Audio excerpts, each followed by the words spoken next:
8:31 minutos, 7:31 en las Islas Canarias, y comenzamos nuestra tertulia de hoy con don Javier Venegas. ¿Qué tal está usted? Muy bien, muy frescos días. Frescos días, ya estamos en el último día del año. Sí, va a ser el más fresco además. El más fresco, pero el año que viene es calentito, ¿eh? Sí. Bueno, este ha sido también caliente, lo que nos vamos a resquebrajar como el barro de estos cambios de temperatura.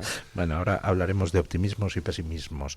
Don Antonio Peñalver, ¿qué tal está usted? Bien, buenos días. Ya le conocen nuestros oyentes porque ya estuvo en este programa en otra ocasión hablando de su libro Liderazgo Abascal. Liderazgo Abascal, sí. Y bueno, hoy hablaremos de otro libro suyo, La dictadura del lenguaje, pero eso lo haremos en el último tramo de tertulia. Don Perfecto. Antonio, es usted concejal en Alcalá de Henares, Soy ¿no? concejal de Desarrollo Económico y Empleo de Alcalá de Henares. Allí gobiernan PP y Vox en coalición. Sí, estamos en coalición. Y allí se llevan bien, por lo que tengo entendido, ¿no? Nos llevamos educadamente, nos llevamos, Bueno. cooperamos, y cada uno, claro, dentro del ámbito de sus funciones.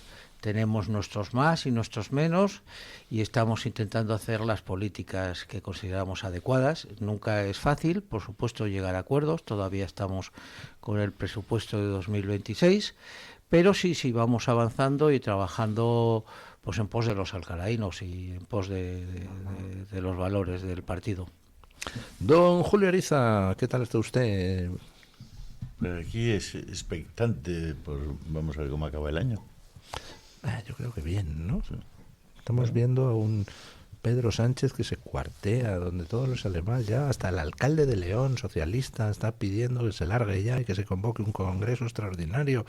Hay gente con cargo, porque de los gurúes antiguos del Partido Socialista, pues sí, pían mucho, pero no pintan nada. Pero el alcalde socialista de León es alcalde de León. Y bueno, siendo alcalde en ejercicio, está pidiendo a gritos que se marche Sánchez de una vez. Precisamente para no dejar de ser alcalde de León, porque a la marca Sánchez ahora mismo penaliza. Yo creo que en las comunidades autónomas que todavía tienen, que creo que son, aparte de Cataluña, creo que tienen dos, ¿no? Asturias. Y León, o sea, Castilla y León. No, Castilla y León la tiene el PP. Bueno, es verdad que lo que tienen es Navarra, ¿no? Navarra, perdón, sí, discúlpeme. Y bueno, pues yo creo que y si tienen una alcaldía, la alcaldía de León, pues me imagino que la verán en riesgo con Pedro Sánchez. Yo creo que hablan de muchas cosas de los tribunales, incluso hablan de que Donald Trump va a hacernos el trabajo sucio, lo cual me provoca un poco cierta risa. Yo sí que creo que habrá unas declaraciones de Donald Trump cuando vengan las elecciones, ¿eh? Sí, bueno, sí. Yo creo que Donald Trump no se cortará. Sí, pero que bueno, que a mí Donald Trump me parece un personaje tangencial a la política española, tiene otras cosas que preocuparse. Tiene su influencia, creo yo, ¿eh? Sí, pero que nosotros no, yo ahí discrepo totalmente, tendrá su influencia, pero esto es un asunto tenemos que resolverlo entre nosotros. españoles. Estamos de acuerdo. No vamos a esperar a que venga, ya esperamos que viniera Europa, porque claro, la Europa que decía Ortega y Set, España es el problema, Europa la solución, ha cambiado muchísimo desde entonces, no tiene nada que ver, y yo creo que los españoles somos los que tenemos que sacar adelante nuestro país y no esperar que haya un milagro. Pero es muy español eso de esperar que venga alguien a resolvernos el asunto, ¿no? Porque siempre es más cómodo. Es muy recientemente español en términos relativos. Yo creo que eso viene de esa dependencia que se ha establecido como algo natural, pero que no ha sido natural, y que viene, pues, lógicamente, con la necesidad de una dictadura, después de una guerra. No la necesidad, me refiero a la necesidad de que el Estado se hiciera cargo de aquella debacle, es decir, porque no había más remedio, el Estado era el mal necesario, porque España estaba al borde del colapso, y entonces no había nada, absolutamente nada, ni para comer. Entonces, pero claro, esa dependencia, que entonces fue una cuestión casi de fuerza mayor, vino después una especie de democracia que cambió la parte del pluralismo, entre comillas, pero no cambió la cultura que se había establecido, sino que la ha prolongado. Por eso yo creo que españoles somos un poco ahora de esperar que venga alguien. Y ese es el gran desastre, ese es el gran error. Estoy de acuerdo que lo tenemos que hacer nosotros, sin duda alguna, pero siempre hemos estado hablando de que Europa intervendría, de que Europa no dejaría que se hiciera determinados tipos de cosas, y ya vemos también lo que está sucediendo en este caso, ¿no? Que el marco de Europa tampoco es suficiente para enviar señales de lo que es más adecuado y menos adecuado. Todo lo contrario, estamos perdiendo mucho punch económico, estamos perdiendo muchas libertades, estamos pendientes de regularizaciones que no tienen nada que ver con nuestra cultura, ni con nuestras tradiciones, ni con nuestra agricultura, ni con nuestra economía, y efectivamente tenemos que trabajar nosotros por decir qué es lo que necesitamos y cómo lo necesitamos. Hay una noticia de última hora que salía esta madrugada. El embajador Mike Waltz, el embajador de Estados Unidos ante la ONU, anunciaba que, por presiones de Estados Unidos, la ONU va a recortar en 560 millones el presupuesto y van a poner a 2.900 trabajadores burocráticos en la calle. Oiga, eso es una noticia, un notición para terminar el año. Es un notición. Leire Pagino, Viviana Ido, estas siguen. Ojalá Sí. igual les toca. Yo creo que ahí sí que Trump nos podría hacer un pequeño favor, aunque sea simbólico. España yo he analizado mucho todo lo que es recursos humanos.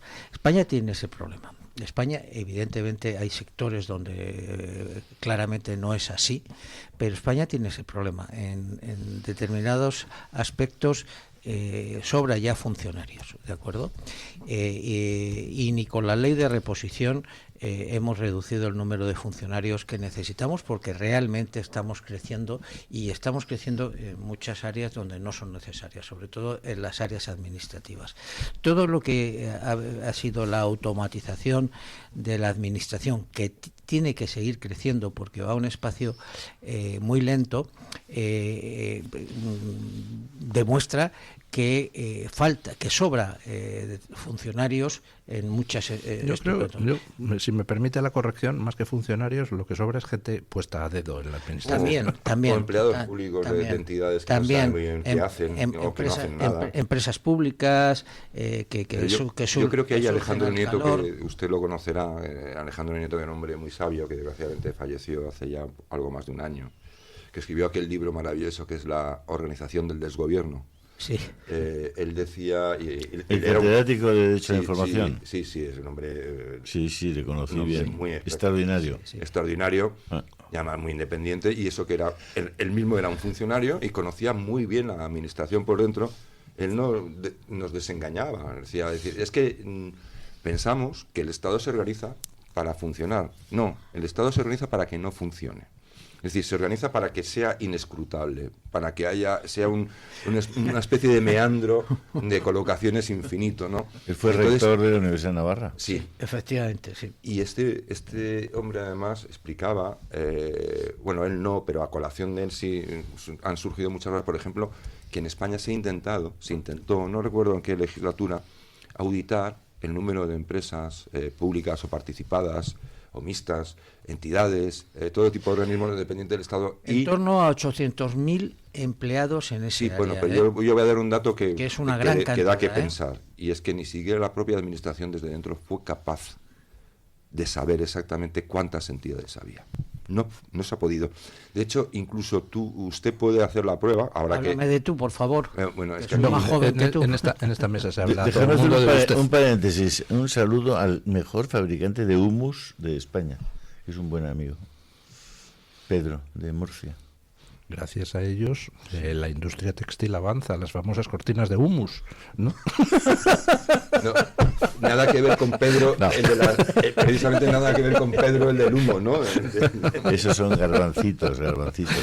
El humus, que es un plato extraordinario. Repita cómo se llama. Pedro García Meroño. Pedro García Meroño. Tomamos nota. Bueno, pues nos tratamos de usted como... Es que la regla, esto es una tradición. Es Bueno, la tradición. Pues eso está hecho. Bueno, mi tesis es que en la administración, metiendo también empresas públicas, empleados públicos en general, sobra aproximadamente un 20% de la plantilla. Y ahí habría que hacer un análisis riguroso de dimensionamiento, desapasionado, para realmente... Y de eficiencia, porque Y no, de eficiencia, no solo sí. quitar gente, sino que la que esté ¿Qué duda cabe? sea eficiente. Y además, pues viene con otro problema añadido, un nivel de asentismo muy elevado. muy elevado, porque falta control, falta rigurosidad en seguirlo, y bueno, todo el mundo ha pensado que el monte, todo el mundo en este campo, no todos, la mayoría o una gran parte, para ser exactos, ha pensado que el monte es orégano, por no decir orgasmo. Ya, es que yo sinceramente, cuando ahora estamos ya llegando a final de año, y yo pienso que el mayor desafío que va a tener Sánchez en el que va a entrar, y ya lo tiene, el cambio de año es algo simbólico en realidad, va a venir desde dentro, desde su propio partido. Carmen, yo no lo había conseguido. Es que estaba rota la cafetera. De hecho, tengo aquí la pócima esta, ¿eh? Bueno, aquí con problemas logísticos. Hemos sabido... Es Navidad. En Navidad. Es Navidad. En las últimas horas, ayer, hemos conocido un informe sobre los gastos en efectivo, los pagos con dinero en efectivo del Partido Socialista. Informe donde se reconocen pues ciertos gastos un poco raritos, ciertos gastos que posiblemente son irregulares, como por ejemplo que se pagaran comidas a una persona el mismo día en distintas localidades españolas, salvo que las personas tengan el don de la bilocación, pues no es posible que estén comiendo a la vez en Madrid y en, yo qué sé, Astorga. ¿Pero por qué no? Pues es que afirmáis unas cosas a veces. Bueno, los navarros son capaces de comer varias veces en varios sitios el mismo día. Y estos del PSOE son capaces de multiplicar los panes y los peces. Luego también menús a 332 euros que se pagaban. El menú del obrero. Comidas de Navidad para 9 personas. Menú de polígono. Pero era menú del día o menú del mes. No, del día de polígono, menú de... Usted sabe que los donde mejor trabajadores se buscan come buenos menús. en los polígonos industriales, macho. Bueno, se digo. todo esto de los tickets raritos es algo que detectó un tuitero pues a finales de octubre, que escribe con el seudónimo de Froilanister. Y que hay gente pató, ¿eh? Hay gente pató. Y que entonces llamó la atención sobre el hecho de que en unos tickets que se habían publicado en no sé qué periódico, de estos que pasaba Ábalos al partido, resulta que había algún ticket de un restaurante de Madrid correspondiente a una fecha donde Ábalos estaba fuera de Madrid inaugurando no sé qué gaita, con lo cual era imposible. Es que habría delegado. Sí. Hombre, Delgado no estaba Ábalos precisamente. Si Pedro Sánchez se va de vacaciones, coge una cosa de patrimonio nacional y lo convierte en una romería familiar, pues imaginemos que Ábalos en un momento dado tiene un ticket ahí y le dice a algún amigo, tú vete de menú de 300 euros que yo voy a estar fuera, pero lo firmas en mi nombre. Estoy convencido.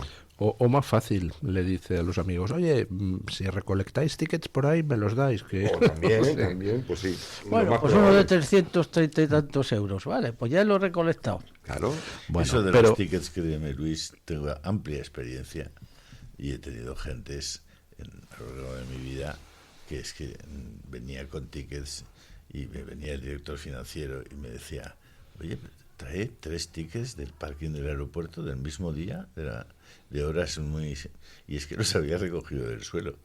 Cogía 3 o 4 tickets para adentro Romerales y te los endilgaba en su cuenta de gastos.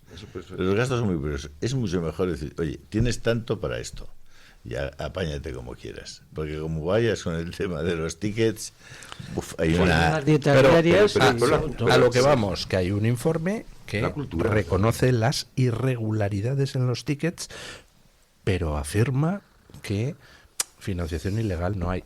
Y el asunto es, ¿quién ha hecho ese informe? Pues resulta que no lo ha hecho el juez, no lo ha hecho la Guardia Civil, lo ha hecho el propio PSOE, que le ha encargado a un ex asesor de Moncloa y a un ex candidato de Podemos al Consejo General del Poder Judicial que hagan un informe donde, bueno, hombre, reconocen las irregularidades en algunos tickets, porque no lo pueden negar, pero dicen que financiación ilegal no hay. Que no vale, son irregularidades nada más. Así que presenten ellos los tickets que quieran. No, claro, y sobre todo, sí, habrán pagado el informe conforme generosamente, imagino yo, ¿no? Sí, No, un contrato menor seguro. Se No, habrán no tengo- repartido no tengo ni 7.000 idea. euros cada uno por la patilla. pero Pues lo- eso es el chocolate del loro, por Dios. En fin. Sí, Estamos también. hablando de otras cosas aquí. pero el chocolate del loro es que- al es que final, estaban chocolate a llevándose- chocolate, oye, pues Estaban es un llevándose pellizco coimas por haber apoyado rescates de cientos de millones. No creo que les dieran 7.000 o 10.000 euros de... Pero de eran margen. avaros, don Julio. Arpagón. O sea, le hacían a todo. Dicen, nos estamos llevando por aquí dinero a las puertas, cientos de miles, pero oye, si puedo pasar... Yo recuerdo un caso espectacular que surgió, creo recordar, en la Diputación de Granada, donde entró el Partido Popular a analizar las cuentas después de que cambiara la Diputación y se encontró con que había un tío de Izquierda Unida que había pasado hasta un ticket por una bolsa de Doritos. O sea, hace falta ser miserable. Mire, Estaría muy Luis, hambriento. no se tiene que ir usted solo a eso. Es parte de la cultura y este PSOE tiene esa cultura a flor de piel, se la lleva a las últimas consecuencias, pero no tiene usted más que ver, pues, por ejemplo, cómo se comportan en cuanto a sus privilegios los propios ministros, algunos miembros del gobierno, ¿no? Que en lugar de, con todas las dietas y los gastos pagados que tienen, toda una serie de privilegios, pues deciden que ni cortos ni perezosos, ¿para qué voy a alquilar yo nada? Que me den un piso del Estado, y encima meto ahí unas facturas de luz, de gas, de limpieza estratosféricos. El ministro Óscar Puente creo que tenía unas facturas de limpieza de donde vivía como de 300 euros o 3.000 euros, una cosa muy loca. ¿Por qué? Porque esa es la cultura que hay. Claro, y el españolito que lo ve, a título personal, muchos dicen, bueno, es decir, aquí tonto el último, ¿no? Tanto el último que hoy leía que cada día dejan de acudir a su trabajo sin justificación ninguna, al menos 300.000 personas, y con algún tipo de justificación poco justificable o justificable, casi 1,5 millones de personas. Es decir, que eso de la corrupción está por todas partes, porque cuando una sociedad ha perdido las referencias del bien y del mal, es muy complicado controlarlo a todos los niveles. Por supuesto. Pero yo creo también, don Julio, que aquí, en eso, que esa especie de absentismo, de atonía, de pérdida de interés, o de intentar decir, bueno, mi trabajo, es también forma parte de un país que ha convertido la capacidad de prosperar, de emprender, de enriquecerse, de ascender, tal, en una cosa tabú. Entonces, no hay incentivo. O sea, la gente tiene un trabajo porque tiene que comer, pero no tiene ningún tipo de proyección más allá de cumplir con su deber y, si es posible, ahorrarse el esfuerzo que pueda. Eso es un drama no solo moral, que también es un drama funcional. Es un drama funcional de una cultura, de un país en el que, de verdad... Ha perdido valores, y uno de estos es Claro, la responsabilidad y el esfuerzo. No, y que... Bueno, tampoco tienen la recompensa, ¿no? Es decir, Claro, cuando tú claro. dejas de Faltan recompensar incentivos. el que alguien se comporte bien y el que alguien se esfuerce, el que alguien genere un mérito sobre el comportamiento del resto, pues esa persona acaba subiéndose al carro y que tiren de él. Claro, Se acabó. Claro, y Por supuesto. y hay personas, y además luego decimos que en España hay una conducta muy, yo creo que bastante extendida, y es que te molesta que al vecino le vaya bien, que al del trabajo, pues el compañero, pues le suban el sueldo, le asciendan. Es decir, en lugar de decir, verlo y decir, pues yo también quiero. ¿Qué voy a hacer yo ¿Qué para voy a hacer yo? conseguirlo Porque yo también, también quiero verdad? que llegar a casa y que me digan, oye, Paco, hay que ver qué éxito tienes, ¿no? Que bien lo has hecho, fíjate, tengo que dar una buena noticia. No, pero eso se nos ha educado en el tú. En el tú, y el tú significa aquí todos iguales. Claro. Todos somos clavos, y ninguno debe sobresalir, porque al que sobresale, pues no es solo el poder político, que al fin y al cabo, de alguna manera, es muy responsable, pero somos todos los que no queremos que nadie sobresalga. Y eso yo creo que es una de las cuestiones que además se puede revertir. Se puede revertir, pero claro, hay que empezar a cambiar ciertos lenguajes, ¿no? Comportamientos y volver a una educación distinta. Y Plantea liderazgos usted... que... Perdón, Y liderazgos, estoy de acuerdo. Sí, No. personas que envíen un mensaje a la sociedad de que otro tipo de comportamientos te pueden hacer feliz. Claro. Porque hay un Pero criterio tienes que hacerlo distinto. creíble. Tienes Claro. que hacer creíble, pero tienes que cambiar cosas para decir, mira, es que Y ahora, no so- ahora sí, y ¿no? no solamente eso, tienes que tener la expectativa de un cursus honorum. Claro, es decir, cuando tu expectativa es que, es como aquel, ¿no? Que estaba golpeando, tenía ya 60 y tantos y estaba golpeando la vía en Renfe con un tal, y el tío decía, joder, llevo 50 años en la Renfe y estoy aquí golpeando. ¿De qué empezaría yo en la Renfe? Una carrera meteórica y una... No, claro, es que si no tienes ninguna expectativa de crecimiento profesional, ¿para Claro. qué rayos te vas a esforzar? Y sobre todo que pueda, sea un país en el que se pueda, entre comillas, pero pragmáticamente soñar.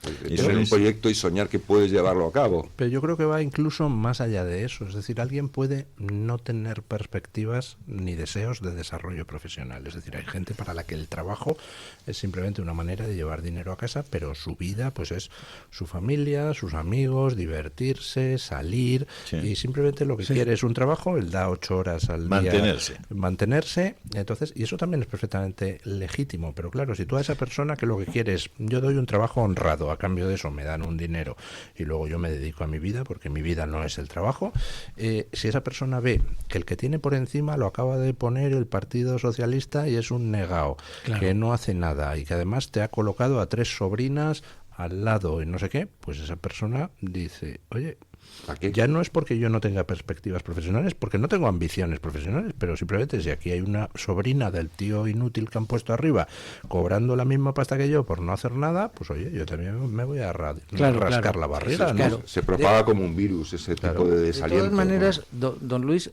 permítame hacer una reflexión. Estando totalmente de acuerdo con lo que dice, claro, uno frente a ese tipo de comportamientos, pues ¿qué hace? Hacer lo que hacen los demás, ¿no?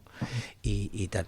Pero se pierde, al no saber los beneficios del trabajo, se pierde una gran oportunidad, porque el trabajo es una forma de trascender, es una forma de relación, es una forma de crecer, y ahí pierde parte de su yo personal, que es muy importante. Lo que llamaban Estoy de antes acuerdo, en nuestra pero- época realizarse. ¿Te Realizarse, acuerdas sí. cuando nos realizábamos? Ahora no nos realizamos nada. Pero vamos, que yo entiendo perfectamente que exista esa especie de desánimo que al final se traduce en que, bueno, pues hay gente cobrando sin trabajar, pues oye, yo trabajaré lo menos posible, Sin ¿no? duda alguna. Es bastante humano. Yo no comparto esa actitud y estoy de acuerdo con usted en que el trabajo tiene algo gratificante por sí mismo y el hacer cosas bien, pues al margen incluso del sueldo, es algo que, pues oye, a uno le hace valorarse a uno mismo.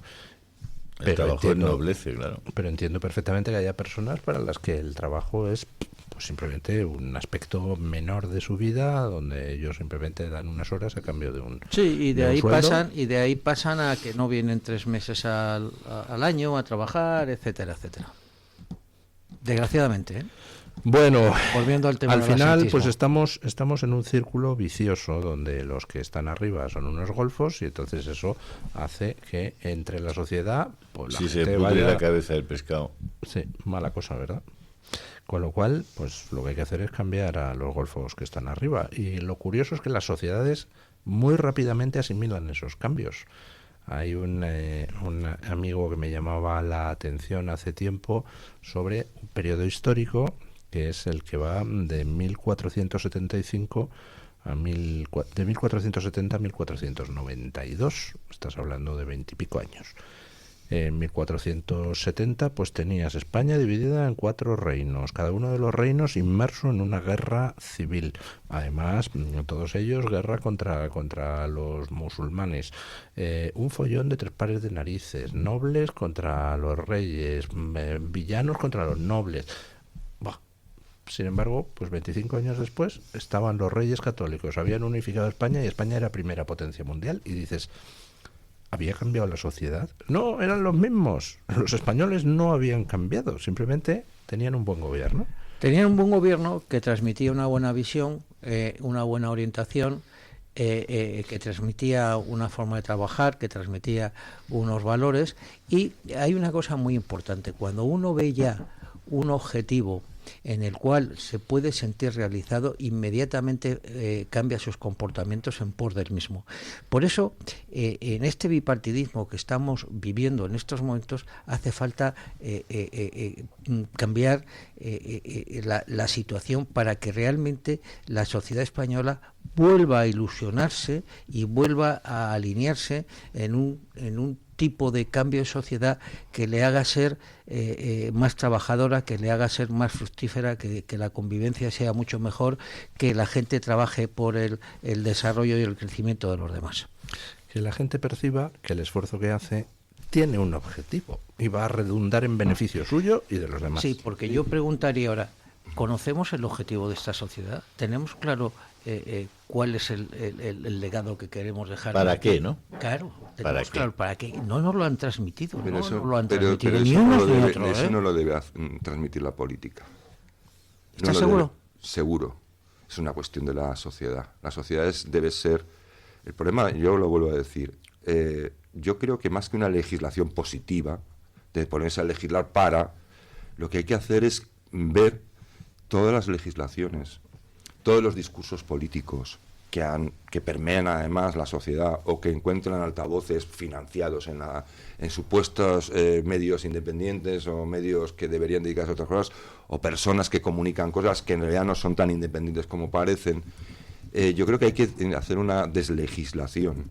Precisamente para... No, ese es otro tema. No es otro tema. No es incompatible, ¿no? No, es pero bueno, incompatible, yo de acuerdo. no digo que sea incompatible, digo que yo no me pondría a hacer leyes para que la gente sea buena. Bueno, eso es imposible, entre Yo otras creo cosas. que habla más, pues, si me permitís, Sí. de una propuesta política como puede ser Make America Great Again. Es decir, lo que estás diciéndole a la sociedad es, oiga, esto lo podemos cambiar, podemos hacer las cosas mejor y podemos ser un ejemplo para el mundo. Bueno, eso es una propuesta política ambiciosa que lleva dentro la promoción de un montón de valores y de virtudes. Sí, pero la forma de promover los valores, lo vendrá primero la es evitar, desregularizar, no permitir que a través del gobierno y de la legislación del legislativo se aprueben medidas o políticas sociales o políticas orientadas precisamente a combatir aquello que necesitamos, a impedirlo. Entonces, yo creo que ahora mismo España tiene... A promoverlo. No, impedir lo que necesitamos. Es decir, si usted quiere que haya una mejor educación en los jóvenes, una mejor enseñanza, la educación deberíamos dejarla en casa, una mejor enseñanza, pues no puedes permitir leyes, debes quitar leyes que precisamente lo que estimulen sea la no competencia, es decir, el no mérito, el no pasar al curso siguiente con tropecientos suspensos. Es decir, aquí no pasa nada, no vamos a poner notas para no traumatizar y no establecer las diferencias, no diga que haya diferencias y que se vean. Es decir, esa para mí sería una labor colosal, y no sería dirigista, sería al contrario, decir, vamos a dejar que pueda imperar lo que es bueno, vamos a abrir el campo para que lo que es bueno no tenga barreras, no sea perseguido. Por ejemplo, la natalidad. Pues no vas a hacer una política de Estado para que la gente se junte y tenga hijos. Primero porque te va a servir de muy poco. Porque hay una serie de cambios de mentalidades. Yo creo que se ve. Hay países que han gastado ingentes fortunas en dineros y en políticas de natalidad y han crecido una décima. Igual, están por debajo de la tasa de reposición. Yo creo que hay que hacer es no financiar todo aquello, ni incentivar todo aquello que convierte la natalidad, la familia, la pareja, el matrimonio, en una cosa como espantosa, ¿no? Es decir, si tienes hijos acabarás con el planeta. ¿Cuántos libros de autoayuda han salido y dice cómo sobrevivir a tus hijos adolescentes o cómo no educar un psicópata? Es decir, esa mentalidad de la paternidad es mala, la maternidad es mala, vamos que a la morir si humanidad somos se padres. reproduzca encima, es malo para el planeta. Efectivamente, hay que acabar con todo. Es decir, en la política Pero sí todo puede eso- ser un todo aliciente. eso procede de un plan. Claro. Es decir, vamos a ver, la idea Sí. de que somos demasiados, que ese maltusianismo o neomaltusianismo, yo creo que es lo que está en el origen de la mayor parte de las políticas que están impulsadas por las Naciones Unidas, por UNICEF, por la FAO, por la UNESCO, por El es mundo que- pro en general también. Es que ellos, y además lo afirman públicamente, dicen, somos demasiados. ¿Y por qué? Y les dices, ¿y por qué somos demasiados? Sois demasiados, dice, porque luego yo no Hombre, claro, aquí, ¿no? yo y los míos, ¿no? Los míos Hombre, somos demasiados. imprescindibles. Pues mire, no. Entonces, ¿qué promueven? Todas aquellas cosas que sirven para que seamos cada vez menos. ¿Qué promueven? La homosexualidad. ¿Qué promueven? El aborto. ¿Qué promueven? Los anticonceptivos. ¿Qué promueven? El divorcio. ¿Qué promueven? La transexualidad. Todo eso no es una cuestión, digamos, casual y que de repente a alguien se le ha ocurrido y ahora hacemos esta ley. No, no. Si lo estudias desde las conferencias de Pekín, sobre todo, y las del Cairo, ha habido un plan perfectamente reconocible y que ha sido ejecutado con precisión matemática en país por país. ¿Y a dónde va? Pues acabar con el alma de la gente. Acabar directamente con el alma de la gente. Han desanimado a la gente, entendiendo por sacarles el alma, ¿no? Si los han desanimado, los han neutralizado, los han esterilizado o nos han esterilizado en mucha medida. Sí, porque Pero- muchas veces y estamos en caemos eso. nosotros mismos en ello. Yo, una observación, sin por supuesto que algunos, el plan, por ejemplo, de promoción deliberada del aborto, de la inmigración masiva, pues que eso es perfectamente planificado y perfectamente coordinado, no tengo ni la más mínima duda. Pero también hay una componente intrínseca a la civilización. Si nos fijamos en la etapa equivalente de la civilización romana, tenían los mismos problemas que nosotros. Ahí no estaban los globalistas tipo Woke, y sin embargo unos problemas de falta de natalidad tan brutales que obligaron a César Augusto, a emitir un edicto ordenando que todos los ciudadanos romanos se casaran y tuvieran hijos, porque es que no los tenían. ¿Por qué? Pues porque era una sociedad opulenta, el ciudadano romano estaba recibiendo el dinero que el imperio hacía fluir hacia Roma, y en las sociedades opulentas los hijos dejan de ser una necesidad de futuro y pasan a ser para algunas personas una carga, y eso Nil novum sub sole. Sí. No, pero Nada nuevo bajo hay el muchas sol. cosas. Un momento, pausa publicitaria y le doy la palabra. Sí, no, es que es un tema muy interesante. Bueno, yo quería comentar.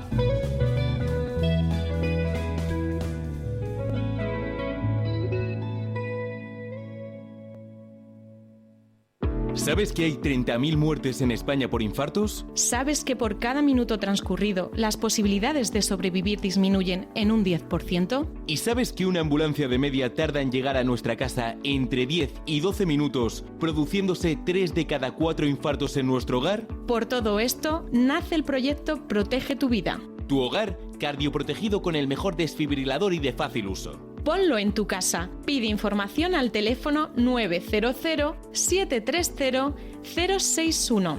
Recuerda el desfibrilador que salva una vida. Infórmate 900-730-061. ¿Por qué ayudan los que ayudan? Trabajadores sociales, educadores, voluntarios, investigadores. A pesar de las dificultades, dedican su día a día a ayudar a los demás porque creen en la utopía de una sociedad más justa para todos. Porque lo imposible solo es un poco más difícil que las cosas difíciles. Fundación La Caixa. Creer para transformar.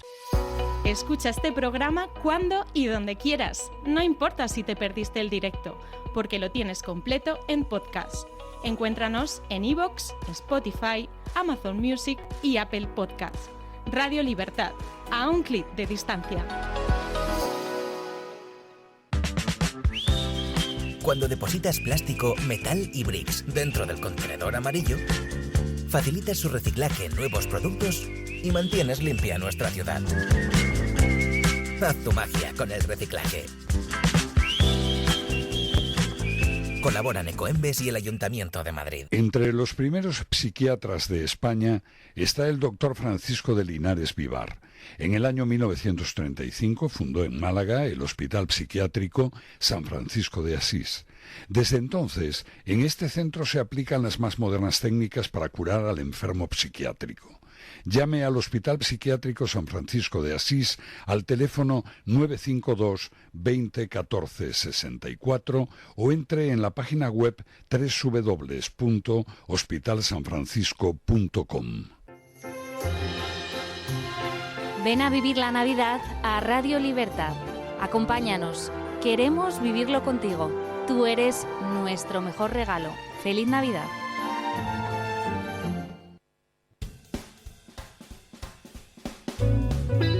Mañanas en Libertad, con Luis del Pino.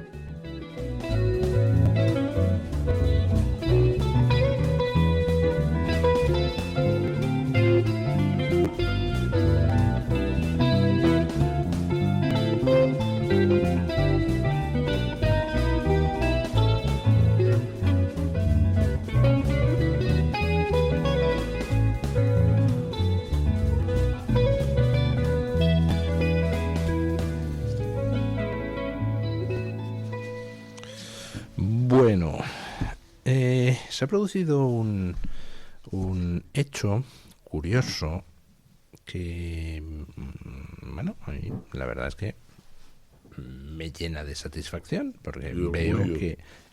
Y orgullo. La satisfacción y de orgullo. Un consejero del Tribunal de Cuentas, que en su día fue propuesto por el PP, pues después de que en el Tribunal de Cuentas se detectaran los amaños de Adif en las obras públicas, en los contratos públicos, pues en vista de que los consejeros socialistas del Tribunal de Cuentas, que tienen la mayoría, estaban aplicando tácticas dilatorias para no poner los hechos en conocimiento de la Fiscalía, pues se lió la manta a la cabeza y dijo a tomar por saco, y se fue personalmente él a denunciarlo a la Fiscalía. Oiga, menos mal que hay alguien que actúa con normalidad en las instituciones españolas, ¿no? Es que me parece increíble cómo que el Tribunal de Cuentas detecta posibles delitos en los contratos de Adif y no va inmediatamente a la Fiscalía. Eso no es un encubrimiento de delito.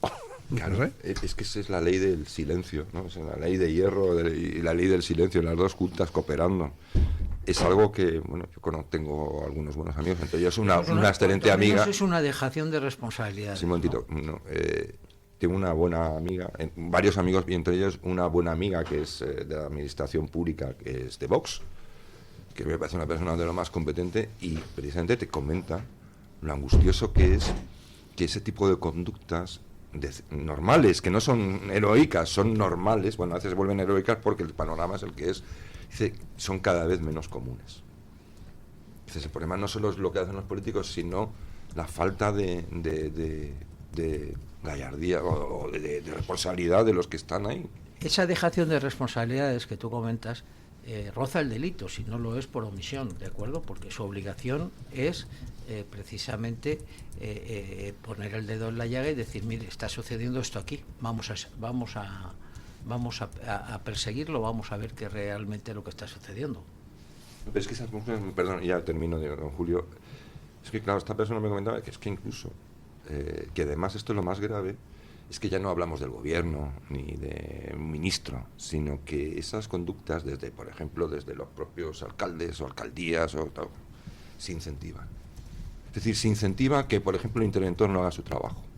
Se quiere que el interventor no haga. Se aprueban cosas que no pasan ni siquiera las propias reglas internas, los reglamentos internos, y se pasa olímpicamente y nadie dice nada.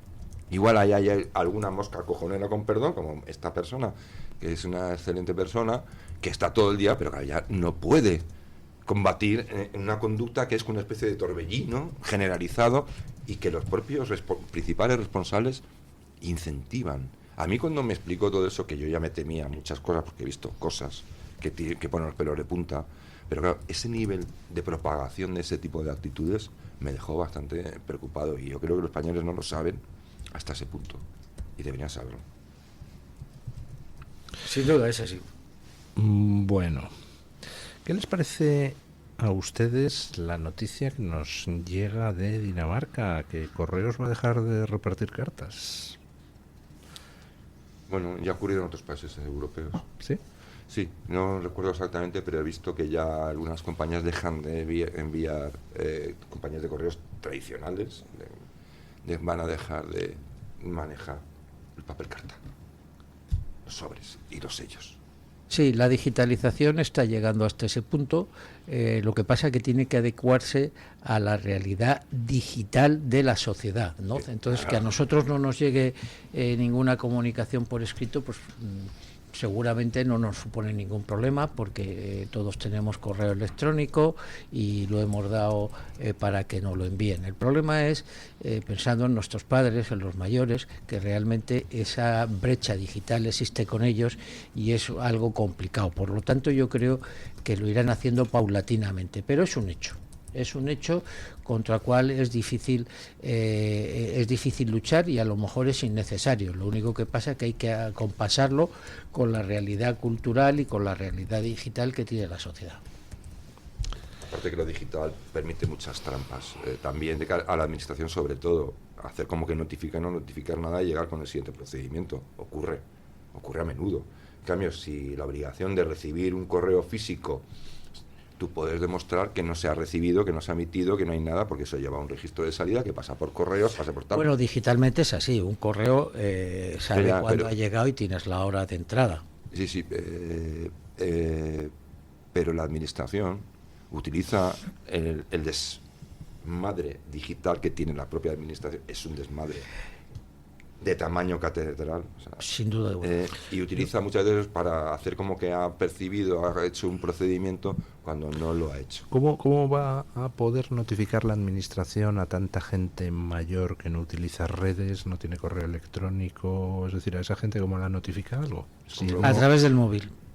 Es como prohibir dinero en efectivo. Te están imponiendo la tendencia del móvil. Te la están imponiendo por ley prácticamente. Es decir, si no tienes un móvil, no puedes interactuar con la administración. Y estás jodido. O con el propio banco. Eso es muy lamentable. Eso es como el dinero en efectivo, don Julio. Prohibir a muchas personas que en realidad no usan el plástico, personas mayores que están acostumbradas a pagar con su monedero. Y no tienen una aplicación en el móvil para pasarlo por Mercadona. Vamos con más avances. Hungría acaba de anunciar que se suma a Italia en la prohibición de la venta de carne sintética. ¿Qué les parece el tema? Ole. Acaba de presentar el concurso de acreedores la principal compañía de Bill Gates de fabricación de carne sintética. No, de la principal granja de insectos. No, aparte de. Además de. Sí, quiere usted mi Telegram, lo podría comprobar. Lo publiqué ayer por la tarde. Anda, hombre, muy bien. El pobre William Gates. Pobrecillo. Entra en problemas financieros. Es como el coche eléctrico, ¿no? Obligar a la gente a que le guste algo, a que se acostumbre a algo, pues no ha funcionado nunca. La única manera que han tenido siempre ha sido prohibir todo lo demás. O sea, entonces, que se han vuelto locos. Muchos de estos grandes payasos, que es lo único que tienen es dinero, se vuelven locos. Pierden el control sobre sus propios actos y además no saben quiénes son y no saben que tienen que recordar como César que son hombres. Claro. Y no saben envejecer. No. ¿Y quiénes les rodearán que les llenan la cabeza también de pájaros? Es como vivir en la Moncloa con toda esa corte. El tener mucho dinero no aporta un milímetro a su esencia de persona, a su capacidad de ser sujeto de derechos, a su origen, para qué están en este mundo. Da igual, pero somos a veces tan cegatos que el dinero, ese becerro de oro, nos condiciona en la presencia de gentes que tienen. Don Julio, no distinguimos realmente al individuo de lo que es el arquetipo, ¿no? De lo que tiene. Porque también también hay una costumbre muy inveterada, que es que un premio Nobel de biología hable como si fuera un portento del intelectual sobre cuestiones políticas. De repente hacen manifiestos, ¿no? 200 premios Nobel condenan el no sé qué, pero bueno, usted sabrá de bichitos en microscopio, usted sabrá de ingeniería o de genética o de literatura, pero usted... Bueno, pues esas personas no realmente lo que se están es adheriendo a una corriente, de lo cual estábamos hablando, Esa es la cuestión. Quieren imponer, ¿no? Lo mismo sucede también a otro nivel, desde luego distinto, no digo ni mejor ni peor, por ejemplo, con determinados tipos de actores, ¿no? Bueno, pues hablan de temas políticos o de temas económicos que realmente desconocen, pues para adherirse a una red, para adherirse a una ideología que es la que quieren promover. Harvey Keitel, ¿no? Es este actor estadounidense que es católico, Sí. El protagonista de La delgada línea roja, que era una adaptación a aquella novela, aquella película. El protagonista de Smoke. Pues yo creo que ahora lo estamos viendo en la televisión por Plan de Familia. Y sí, eso es. 1 y 2. Y él mismo lo ha dicho, dice, ha hablado, ¿no?, acerca de, yo creo que no sé si directamente o indirectamente, de George Clooney, como que diciendo, estoy harto de que vengáis aquí a evangelizarnos por el hecho de simplemente ser actores famosos. Clooney, que se acaba de hacer francés, por cierto. Sí, bueno, ha pagado por hacerse francés, porque eso en Francia nada sabe usted que nada es gratis. Sí, no, pero que dice que ahí no están protegidas las imágenes de sus hijos en Francia por ley, y dice, yo me hago francés y se han Bueno, lo lleva claro, porque estarán protegidas las imágenes, pero ya a ver por dónde se mueven sus hijos en Francia. No vaya a ser que vaya por Saint-Denis o algún sitio así, se les ocurre la final de un partido de fútbol y se topen con la realidad. Estarán protegidas. De verdad es que no se puede, iba a decir un taco, no puede haber más idiotas por centímetro cuadrado. Stultorum numerus infinitus est, dice la Biblia. Sí. El número de los tontos es infinito. O tiende a infinito. Pero además los tipos de tontos también tienden a infinito. Sí, tienen variedades. Cuando ¿no? crees que conoces todos los tipos de tontos, te aparece un tonto nuevo. Una modalidad que te pillas completamente de sorpresa. Este tonto no lo había visto venir. Bueno, ¿cómo ven ustedes las elecciones de Aragón? Porque hoy conocemos que continúa la purga de gente no afín a Pedro Sánchez y a Pilar Alegría allí en Aragón. El ABC informa de que el PSOE ha despedido a una trabajadora del ayuntamiento a una asesora del PSOE en el ayuntamiento de Zaragoza para colocar en su lugar a la jefa de prensa de Pilar Alegría. Pili Juergas. ¿Qué creen ustedes que va a pasar en las elecciones aragonesas? Bueno, está claro, ¿no? El PSOE está intentando alinear todo su equipo que hay ahí, todo a la línea de Pedro Sánchez, pero a pesar de todo, aunque estén haciendo purgas, aunque estén alineando con aquellos que están a favor de Pedro Sánchez y digan sí, guana a todo, los resultados le van a ser francamente malos. Ya lo estamos viendo en las encuestas electorales. Las encuestas electorales no dejan de ser una foto proporcional en un momento determinado, pero sí te da una tendencia, ¿no? Entonces, bien, es lógico, ellos quieren hacer su propia lista donde sea gente que les sea afín en un momento determinado. Están purgando a gente que seguramente con mucho más criterio saben qué es lo que está sucediendo allí y qué es lo que realmente se necesita, pero aquí lo que impera es el criterio político. ¿Me sigues o no me sigues? ¿De acuerdo? Pero luego, a pesar de todo, eso no le va a ser suficiente al PSOE para ganar y crecer. Todo lo contrario, le está perjudicando porque no olvidemos que a nivel regional, a nivel comunitario, en determinadas tierras la gente se conoce muchísimo más, ¿no? Y el que desaparezca uno, desaparezca otro, que es de toda la vida, que conoce mejor la población, etcétera, les va a perjudicar. Y la línea, como ya he dicho, electoral a la que vamos, o la tendencia electoral, es que el PSOE va a sufrir muchísimo y desde luego... Pero tiene un plan, eso forma parte de un plan. ¿Qué plan? El plan de Sánchez. El plan es un plan arriesgado y, por supuesto, yo no creo que le vaya a salir bien. De hecho, se va a meter en la boca del lobo. En este caso no veo resistencia. Yo creo que si miramos, por ejemplo, al Partido Popular. El Partido Popular, en realidad, ¿qué poder tiene Núñez Feijóo? Nada, ninguno. Es decir, ¿quién manda en el partido? Pues los varones, ¿no? Es decir, es un partido franquicia. Hay un PP en Andalucía, un PP en Madrid, un PP en... Totalmente de acuerdo. Ahora con diálogos distintos y con políticas totalmente distintas. Sí, es decir, son franquicias. No tienen nada que ver unos con otros. Al plan de Sánchez. El plan de Sánchez es, precisamente porque sabe lo que viene, lo que quiere es tener un partido socialista sometido a un poder central, indiscutible. No quiere, por eso, claro, los dos varones que quedan están peleando como gato panza arriba, porque les va en ello todo. Y él quiere, precisamente, no le importa el resultado electoral. O sea, le importa, pero no es lo que más le importa. Lo que quiere es tener controlado el PSOE en Aragón, que no exista un PSOE de Aragón, sino que sea el PSOE de Sánchez. No quiere un PSOE extremeño, sino quiere el PSOE de Sánchez en Extremadura. Quiere tener, claro, ese es el plan de Sánchez para sobrevivir en el futuro, aunque pierda el poder. Pero yo creo que eso va a chocar precisamente con lo que usted decía.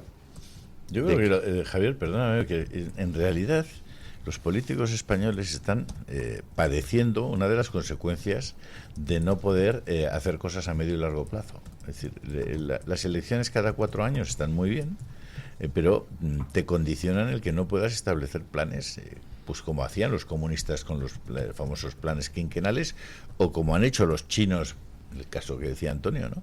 Es decir, que en un momento determinado dicen, oiga, aquí solo se puede tener un hijo, y si nacía una hija la mataban, la abortaban si era niña. La tiraban por ahí. ¿Con qué se han encontrado los chinos? Hombre, claro, si en una sociedad solo hay varones, pues tienen un problema.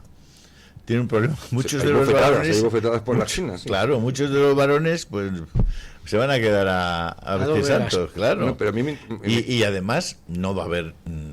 otra generación. De hecho, China es un país que está perdiendo población. Lleva perdiendo además a un número creciente. Bueno, y España llevamos 6 años donde mueren más, hay más muertes que nacimientos. Ya, pero lo que pasa es 6 años. Lo que pasa es que en China no va gente a quedarse. Los de Mali, estos y del Sahel y tal, no van a China. No van para allá. Vienen para acá. Entonces aquí, a pesar de que no tenemos hijos, sí va gente. Lo que pasa tenemos 50 millones de población y teníamos 40 hace, ¿cuánto? 15 años. Don Julio, es que el problema es que China une a la crisis demográfica que se la ha sido sobrevenida, aunque se podía haber previsto que iba a ocurrir, pero ahora nos sorprende a todos.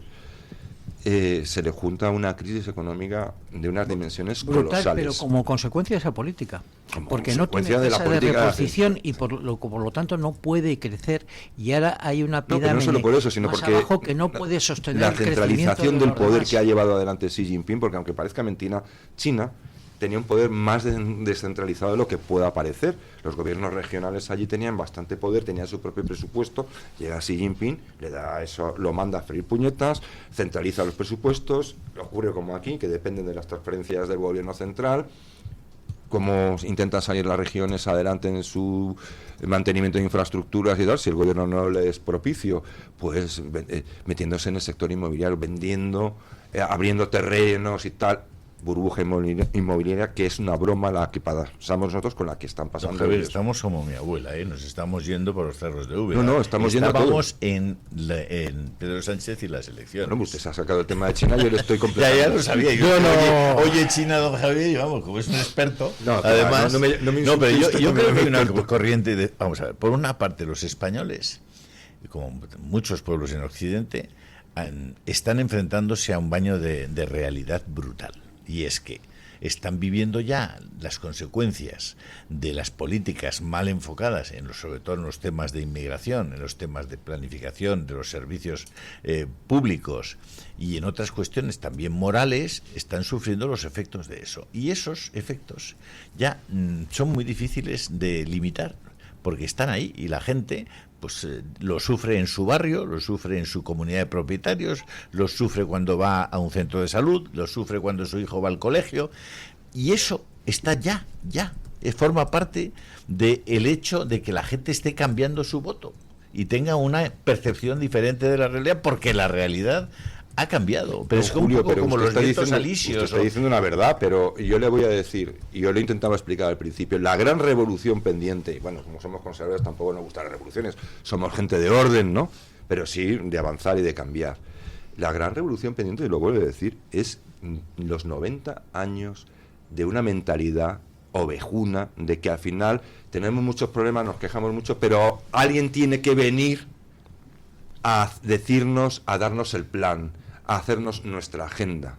Y eso, España, que ha sido un país, yo creo, muy contrario a eso, precisamente yo creo que ha hecho cosas muy importantes, precisamente por esa mentalidad de poca aversión al riesgo, las cosas como son, igual porque éramos pobres, igual porque no teníamos donde caernos los muertos y tirábamos para adelante, o eso lo recuperamos, o en el mare magnum que hay en general en el mundo, nos vamos a freír puñetas. En la T4, al lado de una de estas cintas andadoras, hace 15 años nadie se paraba en una cinta andadora, ibas sobre la cinta andadora y seguías caminando y sumabas la velocidad de la cinta con tu velocidad al caminar, lo cual producía pues que la gente llegaba antes y tenía que pasar menos tiempo. Hoy la gente llega a la cinta andadora, se para en la cinta andadora y espérate, que te va a llevar la cinta. Hemos construido una sociedad que se deja llevar. Claro, y esto hay que cambiarlo. Que no tiene la personalidad ni la Hay que construir personas serias. Yo escribí un artículo en Disidencia que ha tenido, me alegro de que haya tenido bastante éxito el domingo, que lo titulaba La última generación salvaje, y que es un artículo en el que retrato pues cómo vivíamos en los 70 y cómo nuestros padres había solo un código cuando no había clase. Era decir, salgo, ahora vuelvo, y la única regla era, bueno, que volvieras cuando se encendiera la primera farola, pero no había geolocalización, no había, mándame tú, ¿dónde estás? De hecho, te metías en líos, te caías, hacías disparates, y tus padres, tú las apañabas para que no se enteraran, porque lo resolvías tú por tu cuenta, decirlo, y llegabas a casa y mantenías una cierta normalidad, y tampoco andaban vigilándote. Y te caías y te raspaba las rodillas, y te caías y te dabas un buen golpe, hacías un poco el idiota. Bueno, eso se ha ido perdiendo. Y lo más grave es que hemos sido nosotros, los que hemos vivido esa libertad, la hemos saboreado, los que la hemos ido coartando a nuestros propios descendientes. Yo quiero volver, estoy de acuerdo contigo y con ese artículo, pero quiero volver un poco a lo que comentábamos. Primero, relatando un hecho histórico. ¿Por qué vino, y ahora hablando de la situación actual, por qué vino el golpe de Estado, que no fue tal golpe de Estado, porque fue el propio rey quien lo llamó de Primo de Rivera? Porque el bipartidismo estaba totalmente agotado. Gobernaban unos y otros, liberales, etcétera, etcétera, y la sociedad no podía más. Era un bipartidismo, en fin, basado en la trampa, distinto. Era un turnismo pactado. Sí, bueno, turnismo, pero al final hubo un nivel de agotamiento, no se daban resultados, todo era igual, y la situación económica y la situación social iba a peor. ¿Qué es lo que está pasando ahora mismo? Pues una situación muy similar. Y la gente que está precisamente en ese nihilismo se está empezando a dar cuenta de que así no se va por ningún lado, que cada día están peor, ¿eh? Y esa necesidad de cambio se está viendo. Y yo soy optimista con respecto a eso. Hace falta una necesidad de cambio que regenere todo esto y que envíe unos mensajes positivos. Y que si es necesario, también ponga unas políticas ad hoc que las propicien. Eso yo creo que es en el dilema, en el entorno en el que nos estamos encontrando así, porque si no lo hacemos así, vamos a ir a mucho peor. Claro, pero el problema es necesitamos que las personas, no la mayoría, con que haya una vanguardia suficientemente espabilada, también las sociedades con vanguardias. El 20-80 funciona siempre. Sí, claro. Es decir, funciona. No necesitas que todo el mundo sea un aristócrata del conocimiento, ¿no? Y del saber hacer.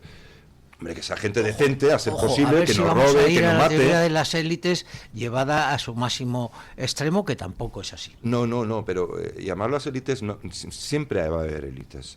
La importancia de una sociedad es que las élites puedan renovarse. Puede haber un trasiego en las élites, ¿no? Que es muy importante, como ha ocurrido en los mejores momentos de la historia. Que trascienda a los demás. Bueno, aquí hemos vivido un periodo, yo lo he vivido, en el que no importaba el apellido. Tuvimos una ventana de oportunidad en que dejó de importar el apellido. Es decir, hubo una ventana de oportunidad en la que nos queríamos comer el mundo. Yo lo he vivido. Había menos aversión al riesgo que ahora, infinitamente menos, incluso en los negocios. Y eso que en España los que de verdad han tenido dinero siempre han sido unos cobardes, unos redomados cobardes que han ido siempre al negocio seguro. Por eso cualquier emprendedor que haga un proyecto, y yo conozco unos cuantos, que al final triunfan con capital extranjero, porque el capital nacional es un capital que da vergüenza. Da vergüenza, porque solo van a lo del BOE. Sí, es decir, yo tengo que meterle aquí 100 millones, pero tengo que ganar 200 a las 24 horas. Efectivamente. No voy a arriesgar. Y además es muy Usted ha inventado el condensador de flujo que va a suponer una revolución de aquí a 5, 10 años y voy a ganar miles y miles de millones. No me interesa, porque puede fallar. Lo que quiero es el beneficio inmediato. Bueno, pues todo eso hay que devolverlo. Hay que devolverlo, y yo no creo que sea planificando, diciendo...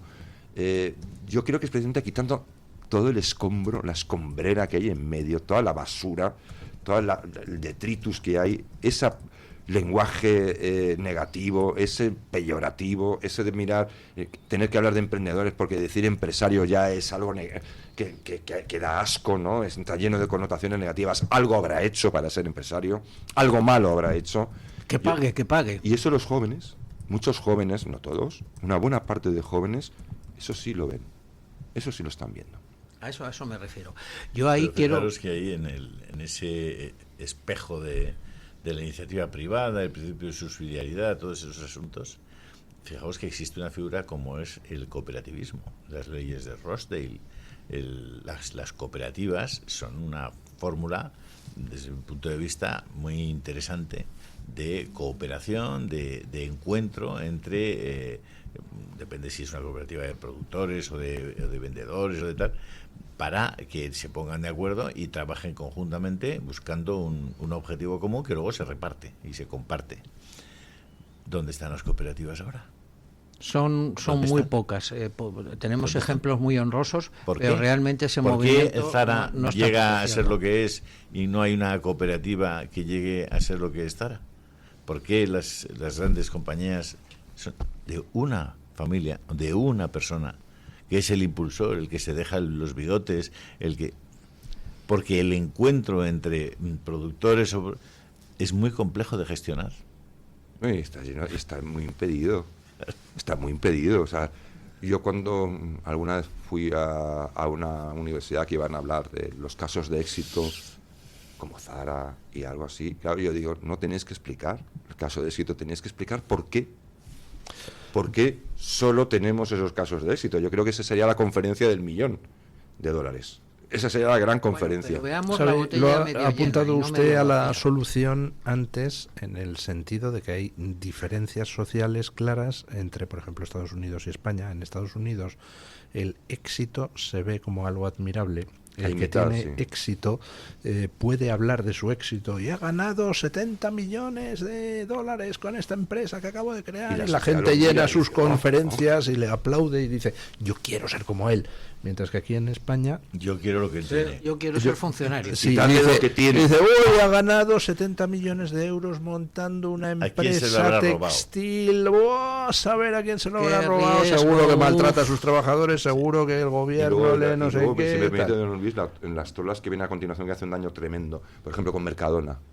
Mercadona es una empresa que basa el éxito sobre todo en la eficiencia brutal de esa compañía. Es una eficiencia brutal.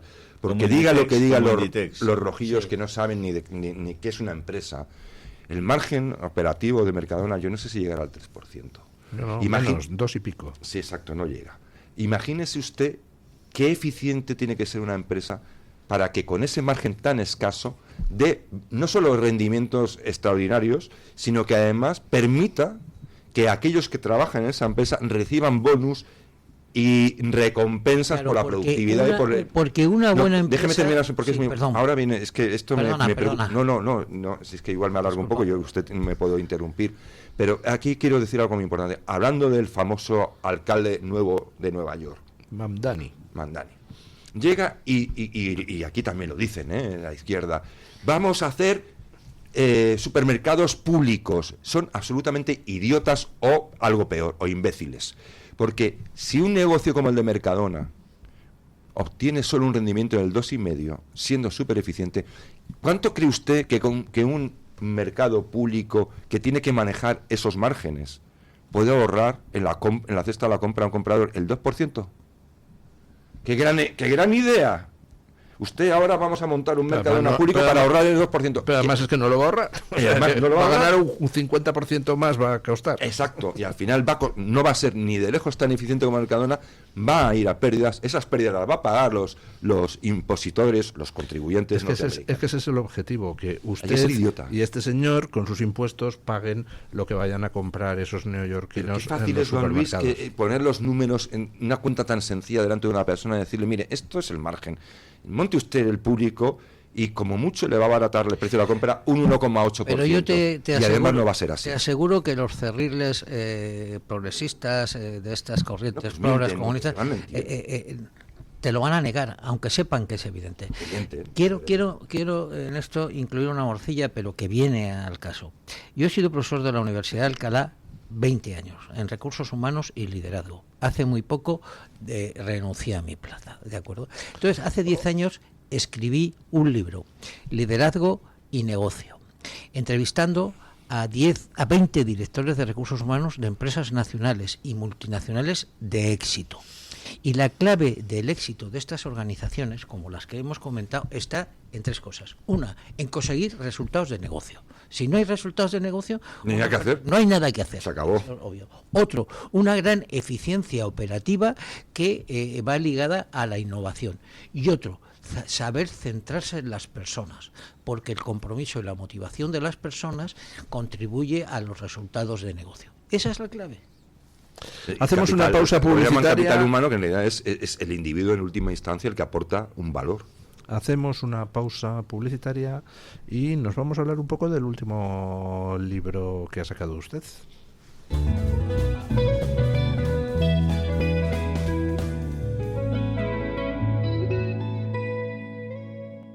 Radio Libertad, más cerca de ti. La doctora Iradier, especialista del Instituto de Microcirugía Ocular, IMO, Grupo Miranza, realiza en Madrid cirugía premium de presbicia y catarata. Si desea eliminar sus gafas de vista cansada o nota que con la edad pierde visión, la doctora Iradier le realizará el tratamiento para recuperar la agudeza visual y nitidez de la juventud, con la mejor lente intraocular y la técnica más segura y eficaz. Doctora Iradier en IMO, Grupo Miranza. Teléfono 910-783-783. Calle Valle de Pinares Llanos 3, Mirasierra, Madrid. Estos goles, el clásico de la radio deportiva, en sintonía exclusiva de Radio Libertad. Ya estamos aquí. Ya sabes que la noche solamente es para líderes. Y por la noche también en la radio contamos el deporte. Y yo sabía que Luis Aragonés ya había firmado. Este es el clásico de la radio deportiva todos los días de lunes a viernes. Yo estoy aquí muy a gusto en el Villarreal. Ya sabes que estamos en todas las redes. En Twitter, en YouTube, en iVoox y en la aplicación Radio Libertad, que nos escuchas en todo el mundo. Para subir a primera todo ha sido pico y pala, pico y pala. Estamos en la medianoche a partir de las 12. De 12 hasta la 1. De lunes a viernes. ¿Qué más puede pedir? Goles, simplemente periodismo de etiqueta. ¿Tu piel ha perdido firmeza? ¿Tus articulaciones están más rígidas? La fórmula de Aminopac contiene aminoácidos precursores del colágeno y vitamina C necesarios para la salud de tu piel, huesos y articulaciones. Dale a tu cuerpo lo que necesita para producir colágeno con Aminopac. Pídelo en tu herbolario o farmacia o visita ahora mederinutrición.com.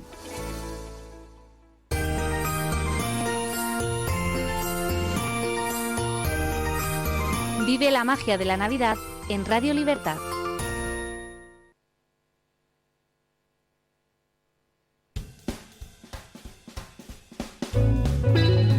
Luis del Pino es Radio Libertad.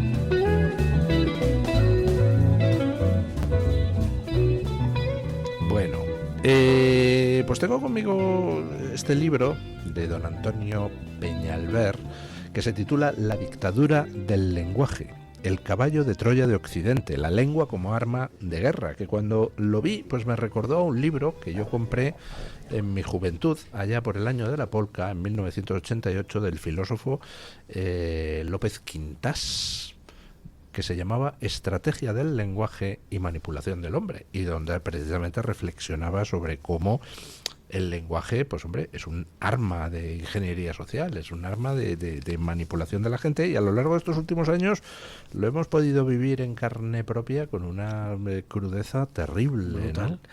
Sí, efectivamente, bueno, el lenguaje es una de las palancas fundamentales para el desarrollo de la sociedad. Partamos de ahí, ¿no? Desde el principio de la sociedad. Para poder pensar, para poder transmitirlo, para poder transmitir el conocimiento, para ni más ni poder menos. Influir, tal.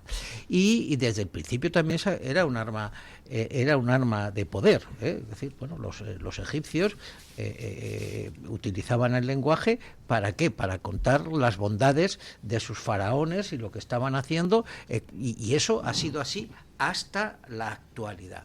Pero hoy se presenta con gran crudeza.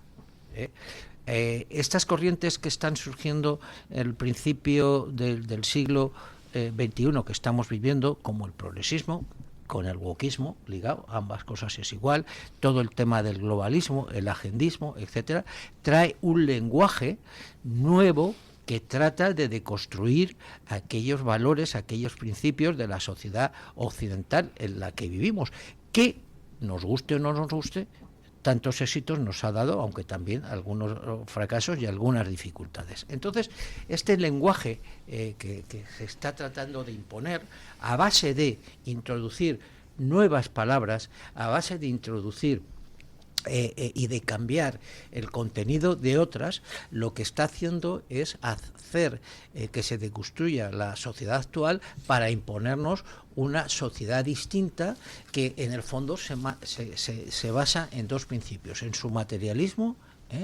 y en su globalismo, ¿no? Y en su internacionalidad. Entonces yo lo que he hecho a través de este libro es primero demostrar la importancia del lenguaje a lo largo del tiempo, demostrar cómo es una herramienta de poder, cómo todas las sociedades han intentado cambiar el lenguaje. Recordemos, por ejemplo, el ejemplo de Orwell de 1984, es un libro. Bueno, ¿qué es lo que hizo al final esta dictadura? Imponer un neolenguaje para que todo el mundo asimilara esos principios que pasa. Bueno, Foucault, Derrida, etcétera, etcétera, están detrás. Los filósofos odiosos. Bueno, sí, pues ahí están. ¿Por qué odiosos? A mí me resultan odiosos. Es una cuestión personal. Pero eso será algo de la facultad. Creía que es que los denominaban así. No. Bueno, informalmente sí hay... ¿A quién te refieres con filósofos odiosos? Pues algunos que han hecho un daño extraordinario. ¿Pero eran filósofos o eran más odiosos que filósofos? Pues eran... Porque sobre todo eran odiosos. Yo conozco muy pocos, la verdad. Bueno, luego, o sea, capaces de construir una Weltanschauung, una concepción del mundo completa. Ya, hoy en día ya me dirás quién. Imposible. Gustavo Bueno, sin ir más lejos. Gustavo. Bueno, es un filósofo que a mí personalmente me resulta interesante. Sí. No, para que hacer grandes revoluciones filosóficas. Leonardo Polo probablemente es el número uno durante el siglo XX. Uno de los grandes. Bueno, hay muchos que han ido trabajando y yendo en esta línea, algunos filomarxistas, otros no, y qué tal, pero lo que sí es cierto es que han demostrado cómo la importancia del lenguaje es fundamental para manipular a las sociedades y para constituirlas. Entonces, lo que estamos viviendo en estos momentos es que estas corrientes han sabido imbuirnos de ese nuevo lenguaje para cambiar conceptos y para enviarnos unos mensajes distintos y tergiversar la realidad social en la que vivíamos. Y nosotros estamos cayendo en ello.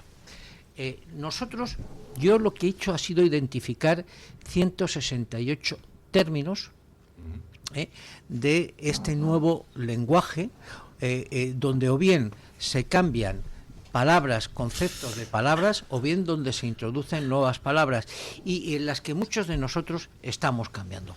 Por ejemplo, nosotros utilizamos a veces, y yo he caído alguna vez, el concepto LGTBI. Cuando utilizamos el concepto LGTBI, que ya está inoculado en la sociedad actual, lo que no nos estamos dando cuenta, y nosotros lo hacemos inocentemente, es que estamos dando carta de naturaleza a que no hay solo dos géneros, sino que hay muchos géneros que van fluyendo, etcétera, etcétera, y estamos con ello contribuyendo a crear una realidad distinta de la que estamos viviendo. Mención, por ejemplo, las personas LGTBI. No cuando dices tú el colectivo politizado LGTBI, ni muchísimo menos. Es una identificación, digamos, descriptiva, ¿no?, de una cuestión política. El concepto de aborto también ha cambiado brutalmente y lo ha hecho también a través del lenguaje, en este caso, que nos promueve toda la Agenda 2030. ¿Por qué? Porque ya no se habla de aborto. Ahora se habla de interrupción voluntaria del embarazo, claro. ¿De acuerdo? Como un hecho de libertad, en contra de lo que nos está demostrando la biología, y es que a partir de un determinado momento ya hay vida dentro del feto, ¿de acuerdo? Y con lo cual, con eso que se hace, se deslegitima la vida y se permite que se pueda abortar libremente sin tener en cuenta... No, es que el aborto se convierte en un método anticonceptivo completamente Exactamente. banalizado. Sí. Y esto pasa en todos los conceptos, dentro de la economía, con el tema de muchos conceptos. Y yo le pongo uno, si le parece... He dicho que he identificado 160 hay una palabra conceptos que he analizado. Que siempre, y además creo que escribí sobre ello también, era cuando termina la Primera Guerra Mundial, que las ciudades se llenan de gente mutilada, de soldados que vienen de frente, que han perdido un brazo, una pierna, los brazos, y se crea ese asiento en los trenes y en los transportes públicos que era reservado a inválidos. Bueno, pues yo he visto esas plaquitas, porque tengo más años que usted, reservado para caballeros mutilados. Sí, pero sobre todo lo pusieron inválido, ¿no? Aquí yo creo que lo he visto incluso en el metro, en aquellos metros viejos que había. Y como resultaba ofensivo llamar a alguien, porque era hacerle de menos. En lugar del privilegio de buscarle un apoyo para que se sentara y no tuviera que andar por ahí, como una especie de deferencia y de sensibilidad hacia su situación, pues ya la palabra inválido tenía una connotación negativa, peyorativa. Sí. Entonces se empezó a llamar minusválido. De minusválido. Ahora se llama divergentes o se llama, no, ahora hemos llegado a no hay una palabra, hay una frase. Personas con capacidades distintas. Sí, es decir, que en realidad usted y yo somos minusválidos uno respecto a otro, porque tenemos capacidades diferentes, no somos iguales, ¿no? Pero esa evolución ha sido según tremenda. El igualitarismo que ahora es tratar, sí somos distintos, nada más que con capacidades, sí somos iguales. Lo que pasa es que con capacidades distintas, ni tú ni yo vamos a ser por ello. No, pero eso ya que usted está distintos. diciendo es políticamente incorrecto. Hablar de que tenemos capacidades distintas ya es situarnos en un plano diferencial. Ojo, a ver qué capacidad quiere usted decir. Porque ya simplemente el hecho de que reconozca que por ejemplo, los hombres son prevalentemente más altos que las mujeres, ya tiene una connotación negativa, aunque sea un dato científico. Igual no lo debes decir. Eso forma parte también del lenguaje políticamente correcto, ¿no? Al cual también me refiero. Es que no es el wokismo, es lo políticamente correcto, ha creado, digamos, una super locura que los norteamericanos han llamado woke. Pero es la corrección política de siempre, llegando a sus últimas consecuencias. Sí, pero todo esto, que es a donde yo quiero llegar, lo que hace es deconstruir la sociedad actual y transmitirnos una realidad distinta. Y ya sabemos que cuando uno asume un concepto de una determinada manera, lo incluye dentro del intelecto y sus comportamientos van funcionando en esa dirección. Entonces se está intentando generar una sociedad distinta que vaya en un comportamiento distinto a los que nosotros hemos vivido y que considerábamos que eran positivos. Y entonces estamos hablando de empoderamiento, estamos hablando de patriarcado, hay miles de conceptos de inclusión, de equidad que nos van dirigiendo en eso. Inclusive en el concepto de patria. El concepto de patria se ha deconstruido. Ya no va ligado, según estos movimientos, a la identidad en una tierra o en un pueblo. Bueno, pues eso está pasando, el concepto de nación, todo esto está cambiando. Y entonces yo lo que llamo la atención es de cómo estos términos se están deconstruyendo, cómo se están introduciendo términos nuevos, cómo se están cambiando otros términos que ya tenemos con un concepto distinto y cómo están haciendo que nos movamos en una dirección distinta de la sociedad en la que nosotros estamos viviendo con sus valores y tal, con todo el riesgo que ello contrae, porque estas corrientes al final confluyen en dos cosas: en su globalismo y sobre todo en su materialismo, y para intentar introducirnos una sociedad totalmente distinta a la que nosotros vivimos. Yo le voy a hacer daría para hacer un debate en algún lugar, pero yo, fíjese, por la experiencia y es un tema que me interesa mucho, sobre el que he indagado lo que he podido. Yo no creo realmente que al final la sociedad, la mente del hombre, la plástica cerebral de los hombres cambie por eso. Yo creo que es peor. Por un lado peor, pero por otro lado más esperanzador, de vuelta a la normalidad. Y el lenguaje sirve para imponer, no para que tú te lo creas. Sirve para una imposición, es una dictadura. La dictadura del lenguaje. Pero las personas cuando le ponía el ejemplo de cómo ha cambiado el concepto de inválido hasta personas con capacidades diferentes, al final las personas asocian la realidad, o sea, la realidad sigue siendo la misma y le cambian el nombre, pero dicen, no, me da igual, el inválido. El concepto es el mismo. Sí. Exacto. Y yo creo que hay, yo eso, lo que estamos viendo, y lo vamos a ver, precisamente por el trabajo que hace usted y hacer otras personas, es que ninguna sociedad, y eso es lo que me mantiene muy firme, ninguna sociedad puede vivir completamente por tiempo indefinido en la mentira. Y estamos viviendo desde hace unas décadas en una mentira que la realidad acaba imponiéndose. Y yo creo que al final eso que llaman vientos de cambio no es más que la reactancia lógica de la propia mente humana. Bien, esto del lenguaje, fíjate que don Luis del Pino ha puesto un interesantísimo análisis ahora en Twitter, se llama X, ¿no? Dice, me extraña, dice don Luis, que las leyes de memoria histórica no hayan declarado fuera de la ley al presidente de la Fundación Ibercaja. Se llama Amado Franco. Muy bueno. Con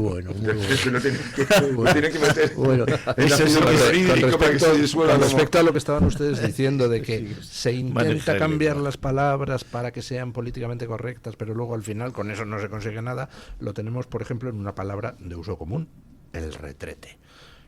¿Por qué se usaba antiguamente la palabra retrete? Pues como cosa finolis para no referirse al cagaero, perdón.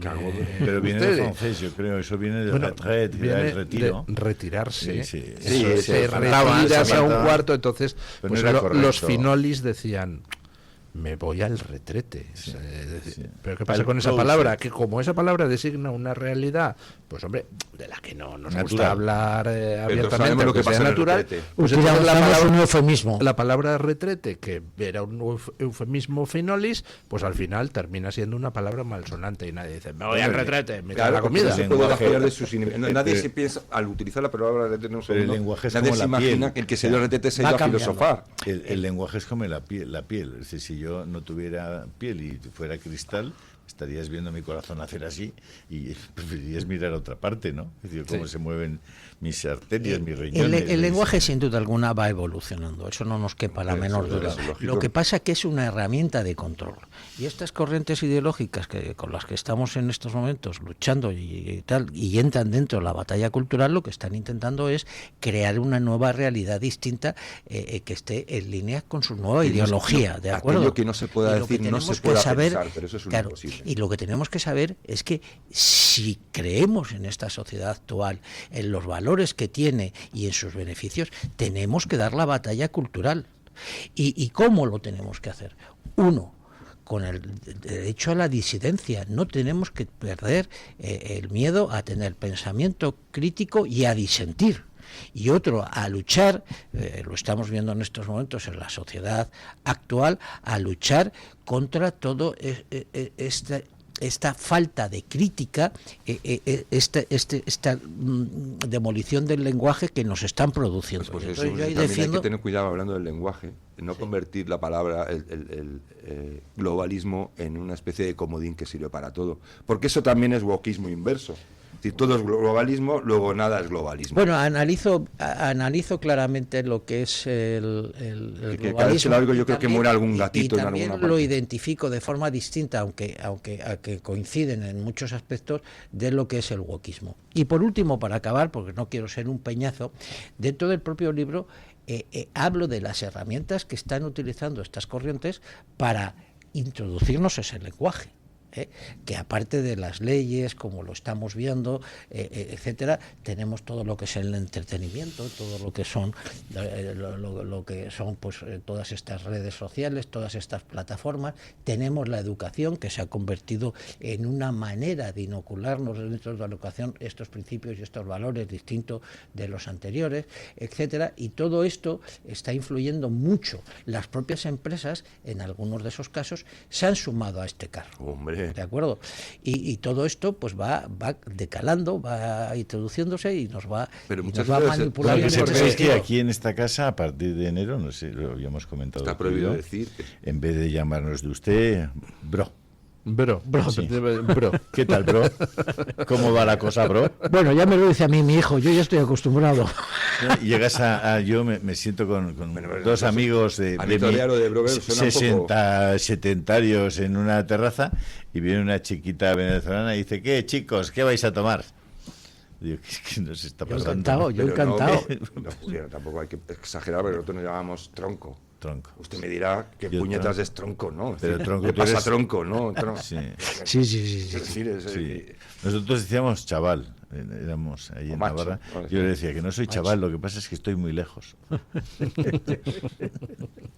Bueno, la verdad, van cambiando las modas del lenguaje, pero efectivamente, pues si tú machacas a la población con calentamiento global, También, por supuesto, luego resulta hay complicado en las discusiones el decirle a gente, pero ¿por qué usas ese término? ¿Me podrías demostrar que eso existe?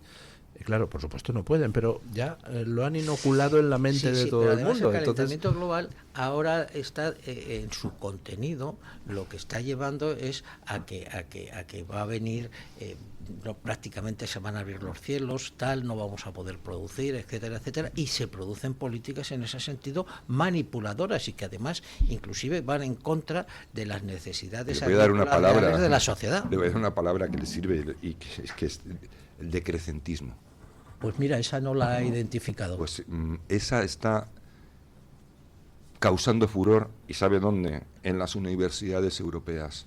Se están abriendo departamentos para el estudio de teorías económicas que abogan por el decrecimiento, se llama decrecentismo. Pues en la próxima edición tendré que anotarla. Igual tiene algo que ver con que Alemania es comprar el libro de Antonio Peñalver, La dictadura del lenguaje, editorial Secotia, y que estará en el Corte Inglés, ¿no? Está. Hay que ir al Corte Inglés. Está en todas las redes y está en las principales. Hay que usar todos los medios. Está en el Corte Inglés, sin duda alguna. Sí. Esto está dentro de esa gente paga 16 pagas a los empleados cada año. Sí. Corte Inglés. Más la piedra, la pera, y que paga todos los impuestos. Amazon no paga el impuesto de grandes superficies. Vienen aquí a competir con 4 perras y te sacan de la pista.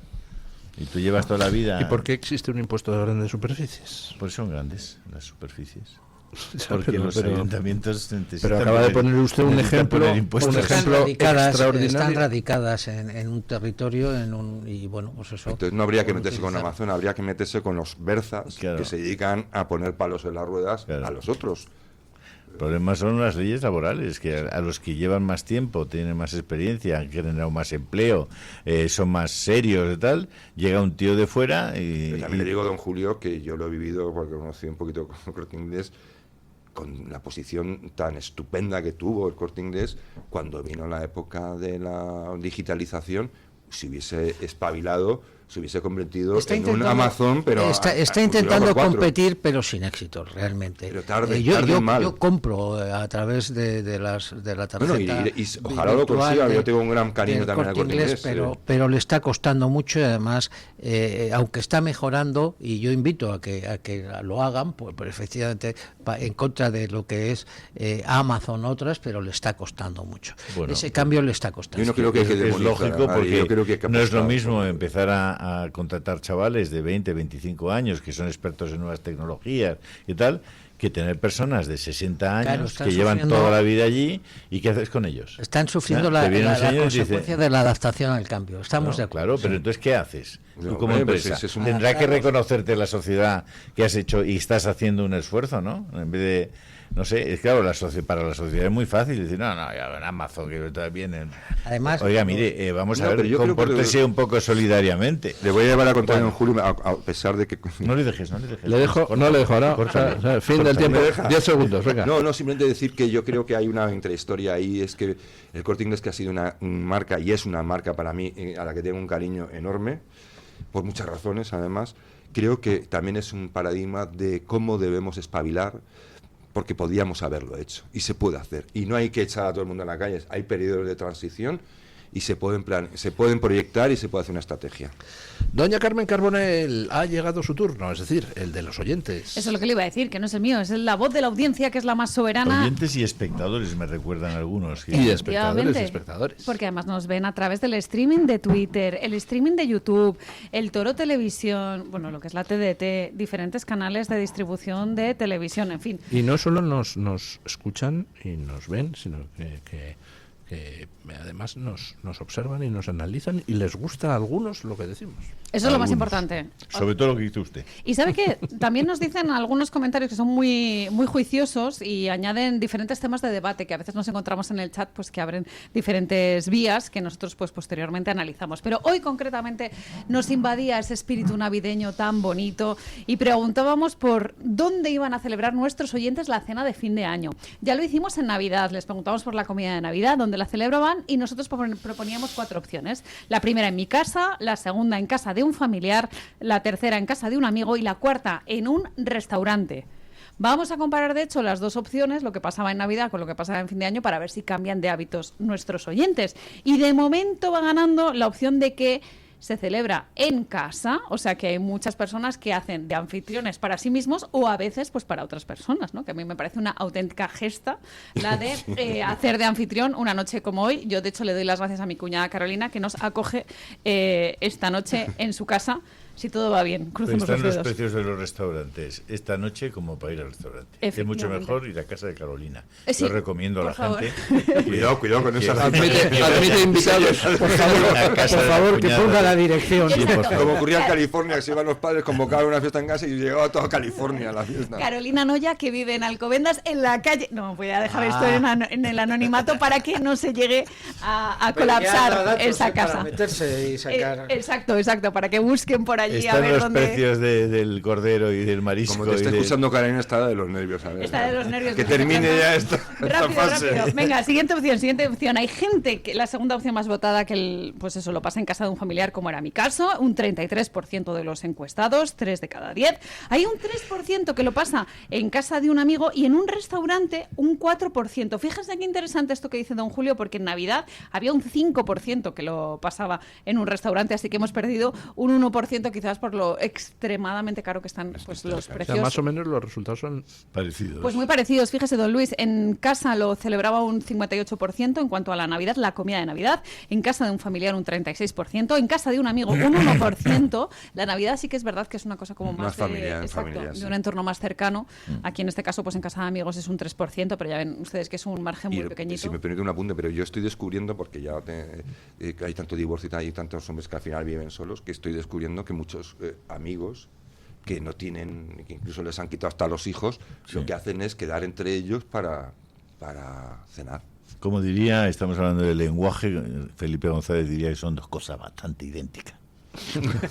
Bueno, le imita usted muy bien y me da un poco de miedo eso, de tener aquí a Felipe González en esta mesa. A ver si va a ser como en no me extraña nada. No se sorprenda, Carmen. Otro mítico de otra época. Vamos a encomendarnos a la Virgen del Perpetuo Socorro.